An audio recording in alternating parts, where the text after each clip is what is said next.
Sarah says to me, hey, man, I got this tip. This tip calls in and says, this guy is Johnny X, and here's his date of birth. Here's the car he drives. Here's the license plate on the car he drives. Here's where his mama lives, and here's where he deals dope. These are both addresses. I mean, dude, it was spot on. Sarah runs this dude, and he's got, I believe it was 4 felony warrants, 4 or 5. It was a lot. Okay. And one was a parole violation, if I remember right. Man, it's been a minute. Because it was in May of 15.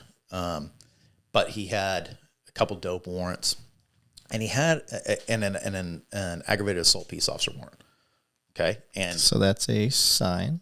Right. Mm-hmm. And he had been stopped. Officers walk up, they go to identify him. They figure out who he is. They ask him to step out because he, for whatever reason, I don't remember, he goes to take off, and the officer goes to grab him, gets drugged down the freeway. Oh. Okay. So I look up his history, and he's got multiple convictions for evading in a vehicle.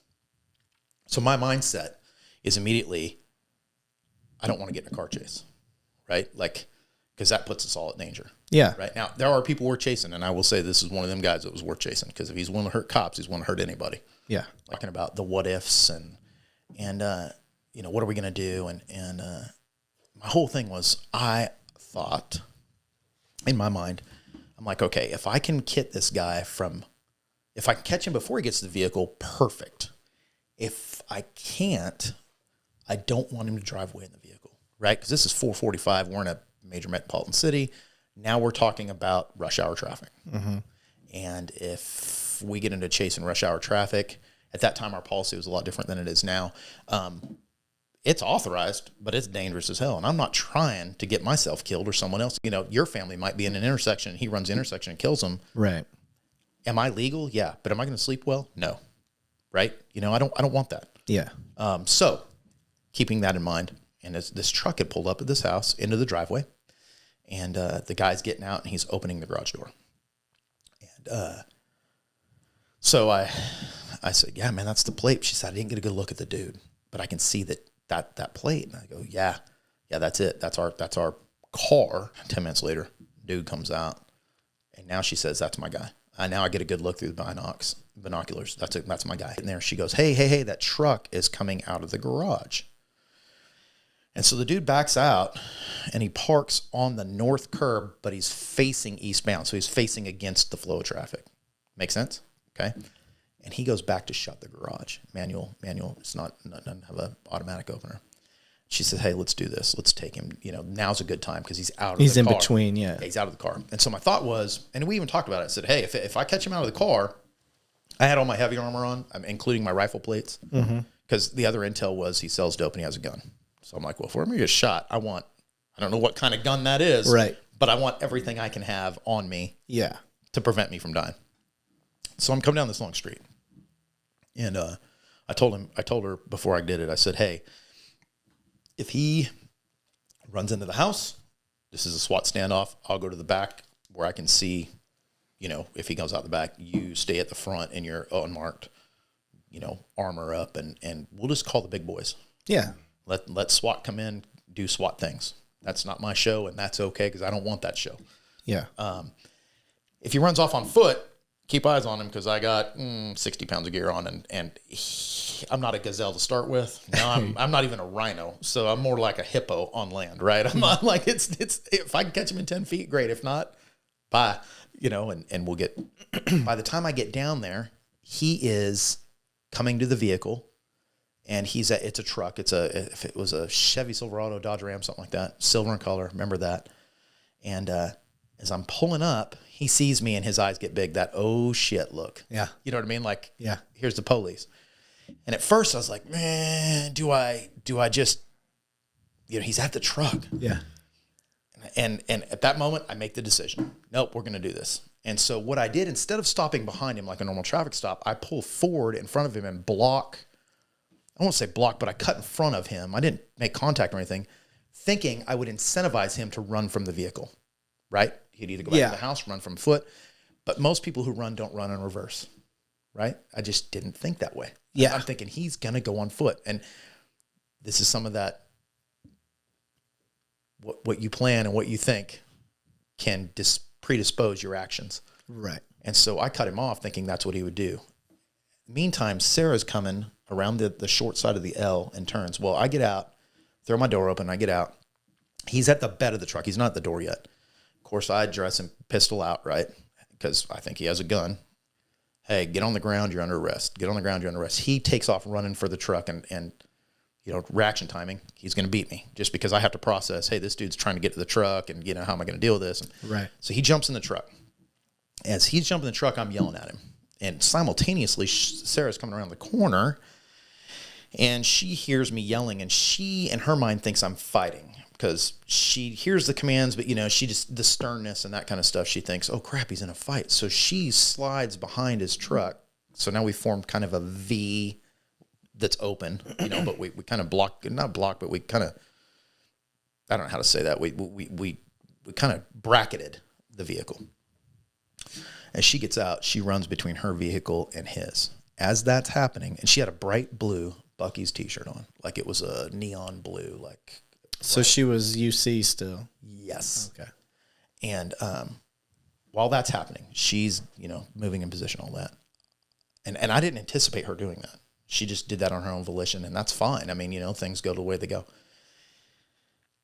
I'm addressing him. He jumps in the car, and I never forget, he looks at me, and he does that like little kid, like, haha, beat you, and he locks the door. Well, as he's locking the door, I'm reaching. I got my pistol still out. I'm reaching, and I go to open the door. I see him lock it, and he reaches up in the visor. And my mind instantly goes to, oh, God, there's his pistol. Right? Yeah. And I'm not getting shot. So I start to retreat, still giving commands. But as I'm retreating, she's coming behind the vehicle. I'm retreating. I'm actually retreating to the northeast. She comes behind the vehicle. And for anybody that's not aware of how that works, you start getting tunnel vision. And that was when I lost sound. So my audio exclusion kicked in. I couldn't hear because it wasn't important at that point. My mind thinks I'm in a fight for my life. Yeah. Hearing doesn't matter. I hear the truck go into reverse. It's the last thing I heard. Was that, the linkage. Yeah. And I see her at that same moment, kind of off to my right, behind the vehicle. And he goes in reverse, and she disappears. In my mind, she's under that vehicle, getting ground up, and it's kind of crazy. He slams in her vehicle. So I'm thinking she's pinched, or underneath it, she's dying. Yeah. And I'm tight with Sarah, man. I've known her for a long time. And in my mind, I had two visions going through my head. Two things going through my head, not visions. One was a vision. I could see myself sitting at a table similar to this, but like the white card table. I don't know why in my head it's white card table, but it is. And her two sons are on the other side. And I'm explaining to them that I was there when her mom got killed and I failed to protect her. Yeah. So I'm instantly heartbroken, right? And the other thing I remember is shooting a rhythm. That's what I remember. Don't panic, fire. Okay. I thought I shot 2 to 3 rounds. I ended up shooting 9. Okay. Is what it is. Yeah. Of course, you're not counting rounds, and your mind is, and it felt like, I know you've probably had the dream where you're running and you run through water. Mm-hmm. That's how the trigger pulls felt. Like, oh, Yeah. like Sluggish. yes, like Yeah. come on already. She's dying. Yeah. Okay. So, and remember, I'm facing westbound. That'll be important in a minute. Facing west. So, and I'm looking through a coffee straw, man. I mean, everything's black out here. I don't remember seeing sights. I don't remember that. I'm sure I did because I hit him every time I shot. Mm-hmm. Part of that's proximity, Yeah. Close. Part of it is, but I shot 9 rounds in, I think, 2.2 seconds. I mean, it was fast. And he's still gunning the engine.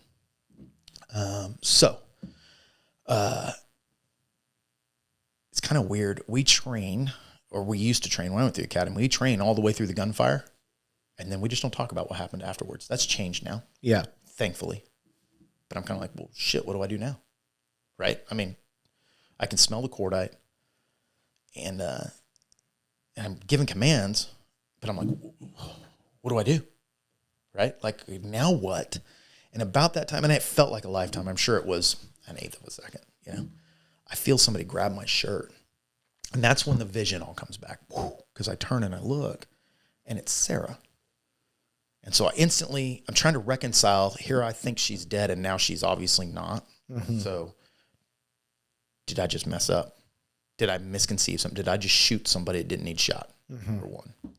Number two, I'm thinking, how's she here? How did she get here? Yeah.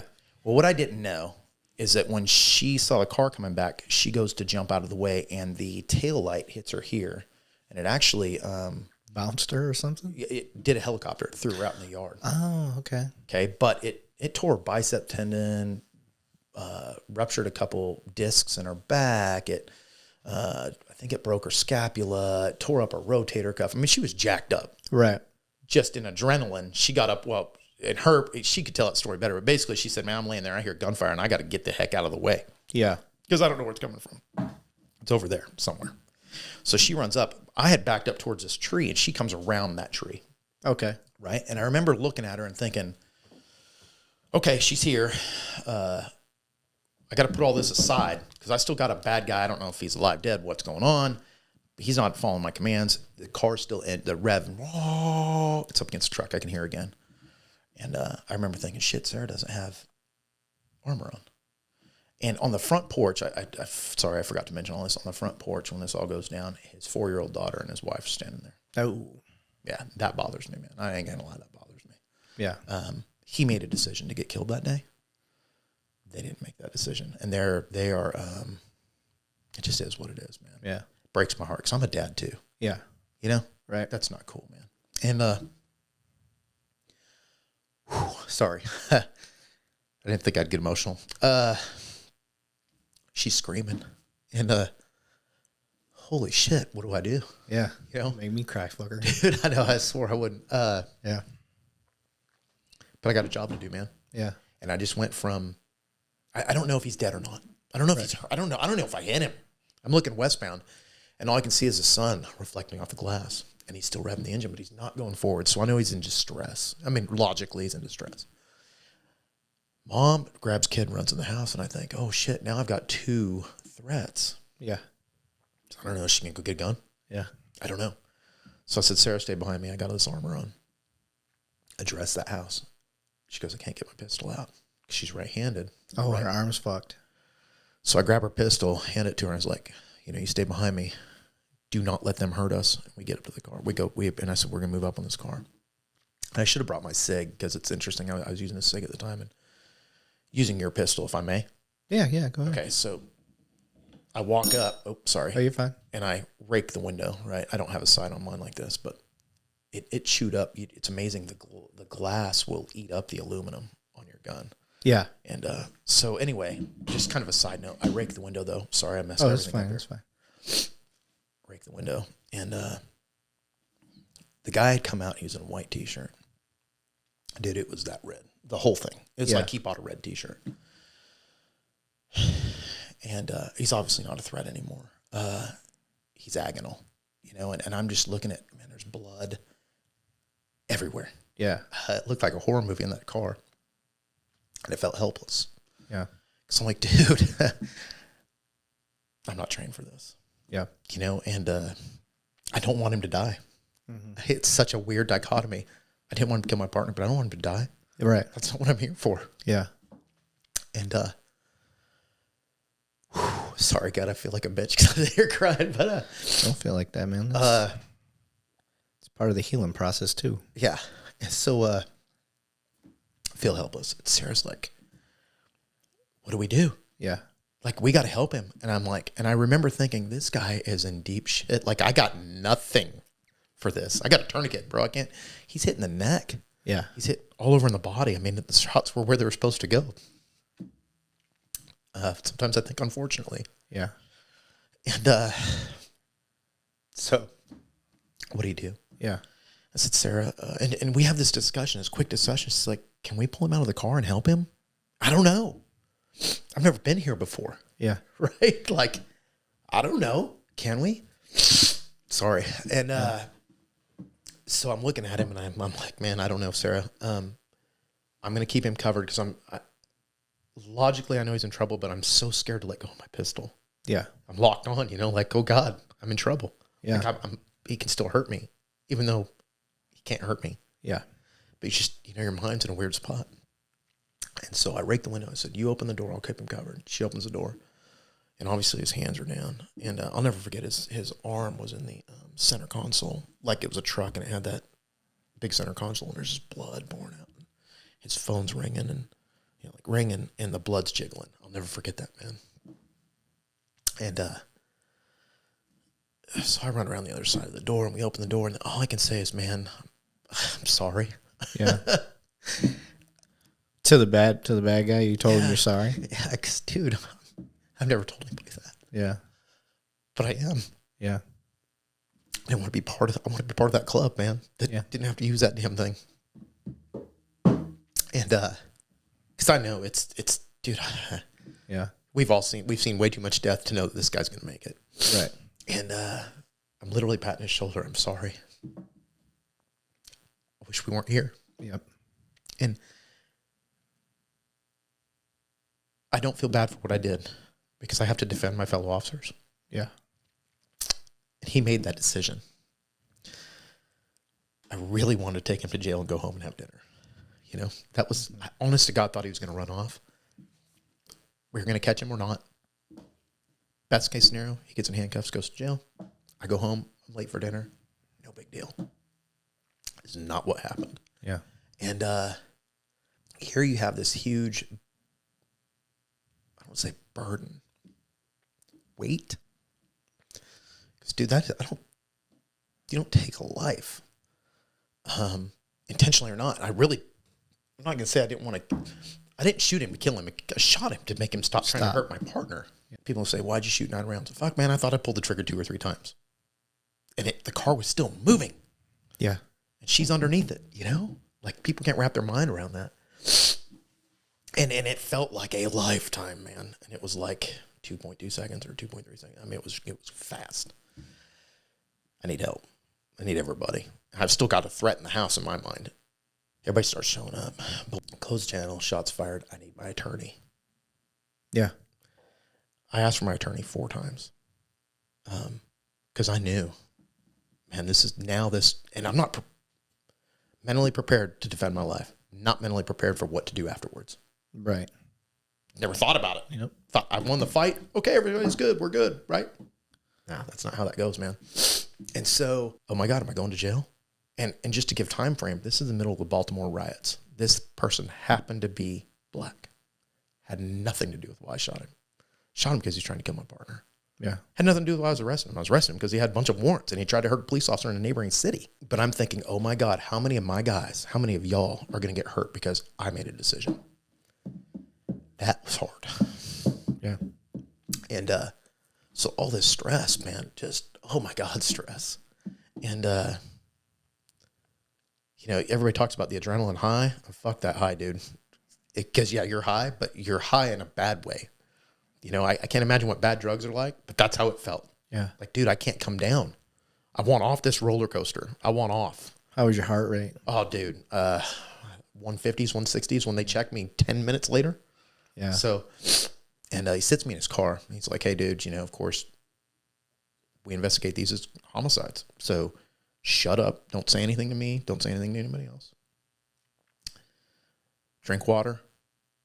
And he's not telling you to shut up because you're going to incriminate yourself or anything like that. He's telling you to shut up because what happens to the mind during something like that? Like, you're recalling it now. Yeah. But when you're trying to think through anything during that time. That day, it was like a bunch of snapshots, and they were out of order. Like, I would have swore to you that I killed him before I got out of my car. I know that's not true, but that's just the order of my head was in. Yeah. Right? Like, everything it was like taking a bunch of photos and mixing them up and then dealing them out in random order. That's how my mind was at. Yeah. Right? And I'm like trying to put all this together. What the fuck just happened? Yeah. You know, this is 10 minutes later. What the fuck just happened? You know, like, this was not what I was planning. Yeah. I was planning on bad guy going to jail and I'm going to go be dinner in an hour. Yep. Not happening. And in the end, the car was aimed at me when he finished. When he's quit moving, the car was actually aimed at me. He was going to have to go over the grass, and I'm in the way. So even if Sarah wasn't there, but her vehicle was, do I have a doubt that he would have hit me? No, I don't. I know he would have because he's already done it once. Yeah. Right? Do I think that he wanted to kill the cop? Probably not. Not in hindsight. but he didn't want to get caught. And he was willing To risk it. to kill one of us to not Yeah. happen. So, do I think he was an evil human being? No. I think he was a dude making bad decisions, a lot of bad decisions. And unfortunately for him, they're cataclysmic. Yeah. It was his last day. That sucks. Yeah. It's not how I want it to be. He pulls me into another room and he says, "Hey, man, how are you doing?" I'm good. I'm a cop, right? I'm tough. I'm good. I'm not good. By the way, I'm not good. It's all in here. I'm not good. But I'm telling him I'm good. I've already seen Billy Mitchell and all that stuff, and he clears me back to work because I lied that I'm good. I'm just going to tell you. I'm good. I'm fine. I can't be weak. I'm good. Yeah. Okay. He says, "How's your wife and kids?" Never thought about it. First time I thought about this affecting them. Yeah. Never dawned on me. I'm so wrapped up in what's going on in my head. Where's my wife and kids at? They're fine. They're fine, Chief. They're fine. Okay, cool. If they're not, or if you need time off, he says, you email me. It's between you and me and nobody else needs to know. You take as long as you need. Don't lose your wife and kids over this. How prophetic, because it damn near happened. Yeah. But I tell him I'm fine because I'm a cop, man. I'm tough. Yeah. Fuck being human. I'm tough. And nobody asked me about my family, and I will tell officers that ever get in this situation, a lot of us go through divorces. I'm almost 20 years in on my marriage. Don't lose her because of this bullshit job, right? I love this job, but there's shit we carry that you got to unload somewhere, Mm-hmm. and it can't be in a bottle. You got to unload it. That's just masking a symptom. Yeah. So I'm not a big drinker, never have been. That's not how I unloaded. I just bottled and got mad. I was angry all the time. I still deal with that. You can ask my kids about that. Like there's times that and it's weird stuff. The big stuff doesn't bother me, but a kid being too loud and whatever, I'm pissed off. I get sharp with my tongue. I don't motherfuck them or anything, but what's the problem here? Blah, blah, blah, blah. Yeah. Total unreasonable reaction to a situation. Okay. All part of that label. Okay. My shooting was in May 2015. I'm sorry, I'm getting my dates. 5, 10, 15. Yeah. So 15. 1 year to the month for my shooting. I'm in divorce. I'm at a divorce attorney's office. Really? Yeah. My wife kicked me out. And I'm still too, fuck you. I'm fine. I wasn't fine, dude. And there's a chief who's retired now, not the same one that I had a problem with. He doesn't want me to go to this unit. And he says, "Hey, I have to have a meeting with this particular chief." And he says, and he has concerns. I said, "Well, what do you have concerns?" He says, "Well, you forced your shooting. You forced that shooting." Holy shit. Right? Yeah. And that hit me pretty hard. Yeah. Wow, how dare you, who, by the way, has never been involved in one, judge me Yeah. defending another one of your officers. How dare you? You can feel that way. That's fine. People have feelings. I can't control that. But how dare you voice that to me? Yeah. If you feel that way, I shouldn't be employed. In my opinion. If you really think that I'm out here trying to kill people, which I've been at that time a cop for 12, 13 years, never done it before, haven't done it since. Hope that it never happens to any of us again. I think that's a naive dream, but I wouldn't wish that on anybody. Mm-hmm. That sucks. It sucks. Yeah. Worst day of my life, hands down, all day long. How dare you accuse me of trying to make that happen? And we talk it through as best I can. Hey, man, it is what it is. And I don't know, man. I don't know who he listened to. I don't know what he read, what he talked about, whatever. I don't know. I don't know where he got his information from. But never asked me. And I was there. And he didn't ask Sarah because I asked her if anybody talked to her. Thank God I had the right people in my ears. Hey, dude, whoa. Don't do this. So it cost me $125 to talk to an attorney, and thank God, even she says, "You're dumb. Don't do this." Because I'm mad. Yeah. And I'm mad at the wrong people. I'm mad at the people that love me the most. Yeah. Which is all part of it. They tend to be the ones that the only targets around. Right. They're convenient targets. Yeah. And none of them have had to pull the trigger. And I wish I was part of that club. Yeah. But how dare you judge me if you haven't been here? Yep. And even if you have, it's never the same. Right. I wasn't standing. You weren't standing in my shoes. Yeah. My dad's shooting's 10 times different than your shooting, and it could have been the same circumstances. Right. They're all different. And how many times in my career, here's what nobody talks about. How many times in my career or your career have you been, quote, justified, legally justified to take a life? Oh, Countless. yeah. Unfortunately, I was forced to do it once. Yeah. Nobody talks about that. Yeah. Okay. So they're going to judge you on this and never realize that how many times did you use restraint? Probably to your own detriment. I've had multiple surgeries from this job where I'd have been justified. Yeah. I broke my neck in 08. I broke vertebrae in my neck. I'd have been justified in killing that dude, and I didn't. I just held on until the other officers got there. Yeah. Right? I mean, to the point of I have permanent forever injuries. Okay. So how dare you accuse me? And by the way, that guy was black too.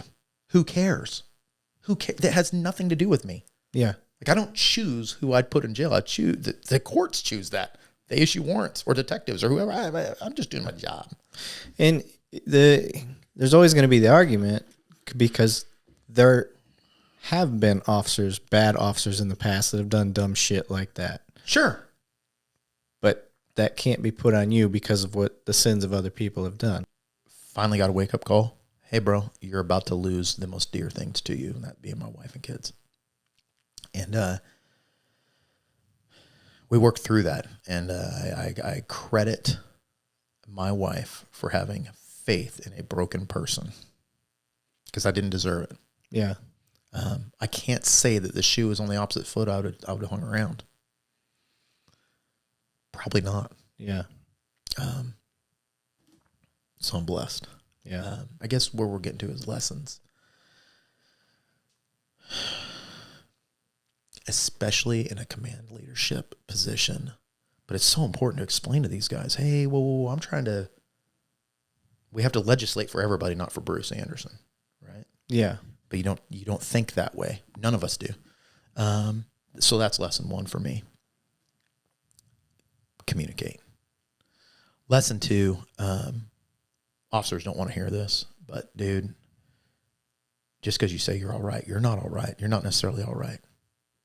Reach out to some people, even if it is a year later, and say, hey, bro. And I was too proud. Don't let your pride hurt you. I almost lost everything most dear to me because of my pride. That's the end all be all. Yeah. And I'll be honest with you, I'm on medicine for it. Okay. Yeah. Every day I take a pill to try to help.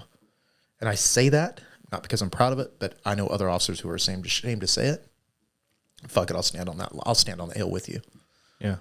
It's okay. You're human. And being very clear, just because you use force doesn't mean that you wanted to. Mm-hmm. There's never, I think that I can speak for the vast majority of officers were reluctant to use force. We're super reluctant to use deadly force. Yeah. So other lessons for our department. We can look at training scars, which they're starting to work on in the academy. Holstering an empty weapon, bad deal. Or a partially loaded weapon, bad deal. Right. And it's good to recognize it. Absolutely. When nothing happened.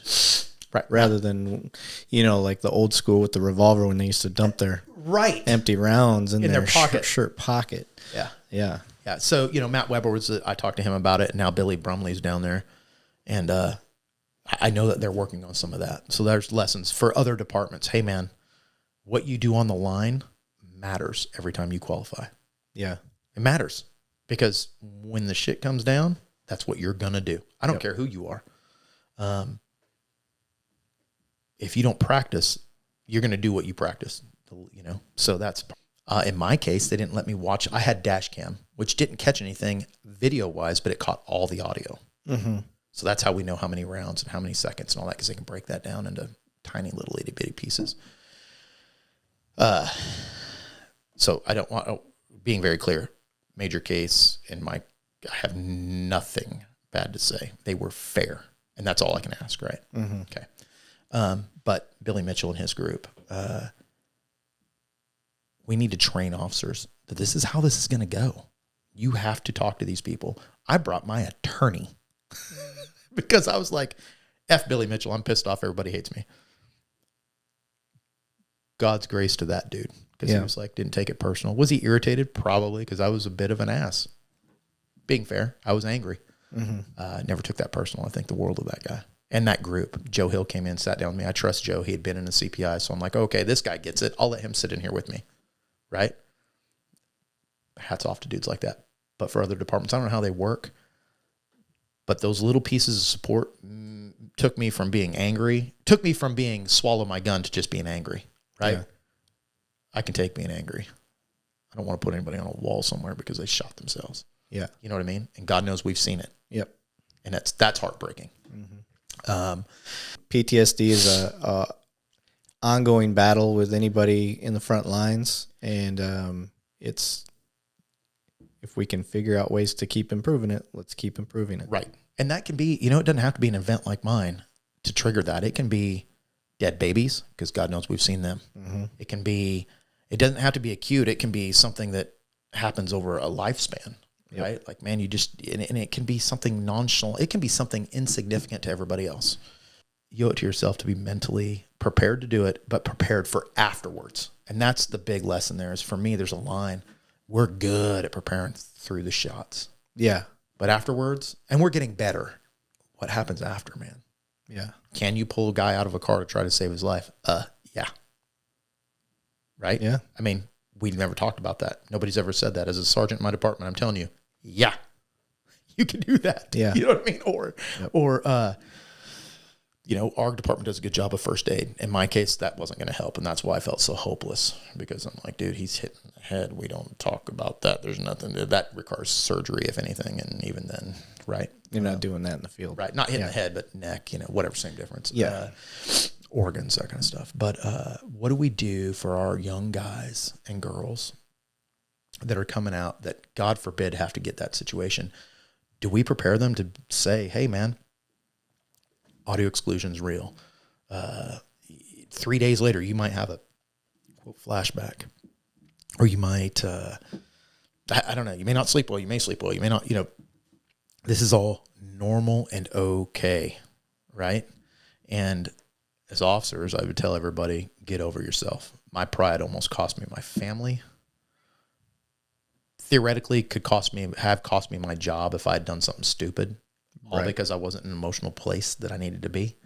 So you got to take care of you. And it's okay even a year later to say, whoa, because that's what happened with me. I need help here, right? Like, I'm going down a rabbit hole I don't want to go down, and I got to recognize the rabbit hole. Yeah. I'm actually in the hole already. I just need to come out, not holding back. I mean, I'll come out and tell you just how I felt. And I was mentioning people by name that did some of these things and said some of these things. And I came up to him afterwards and I said, hey, man, I want you to know I deeply respect you for your involvement in this. I don't mean any offense, but I'm just going to call it like it is. And I'll never forget him saying, that's why I want you in here, because we failed. And that was part of my healing. Okay, so you were wrong. Because all those people I mentioned by name are still human. And they make decisions that, based on whatever information they have at hand. Yeah. And so it's not personal. And it feels like it. And there's no manual for how to deal with it. Right. We don't know, Yeah. And so part of that is to not take it personal. And that's really hard to do. But I would tell officers, take a step back. Call me. Dude, you can call me anytime. You know who I am. Most people do. Or call somebody who's been there, especially 5 years down the road, right? Like, my best asset probably in that whole thing was Jeff Holman, and I didn't use it until way later, right? A guy shoots somebody in 1999. He's there on my scene, knows that one pretty intimately, and I never reached out to him. That probably would have been a hell of an asset to have, right? Now, that being said, I can't thank him enough for the things he said in that car to get me mentally kind of starting in that right direction, even though I kind of went off the rails for a while as far as I didn't adhere to what I should be hearing. That train comes back. Yeah. And, it's okay to be upset. It's okay to cry about it. And that's hard for cops to say because we see some shit. Shoot. Yeah. I'm a